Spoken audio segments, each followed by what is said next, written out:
দুলায় নাচ। রাসূল বলছে আলিয়াতু নিসাই দাউসিন, আল্লাহর হাবিব বলেছেন কোমর দোলা এক সময় নারীরা নাচবে, এখনকার নারীরা নাচে না। আপনি কিসের চিন্তা করতেছেন? কিসের চিন্তা করেন আপনি একটু বলেন? আপনি মনে করছেন কিয়ামত আরো 2000 বছর পরে কিয়ামত আসতেছে?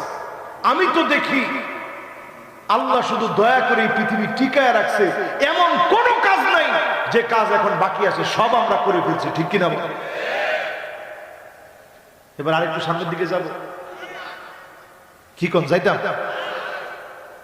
11:30টার বর্ডার আমি ক্রস করবো না ইনশাল্লাহ। ওই যে 12:30 আপনি কইলে আমি ওয়াজ করবো? এত লম্বা ওয়াজ শুনে লাভটা কি রকম? যদ্দূর শুনছেন এদূর আজকে একটু মনে রেখে বাজছে। 1 নম্বর কি কইছি? হ্যাঁ, মাশাআল্লাহ, লিল্লাহে তাকবীর। এই তো সুন্দর।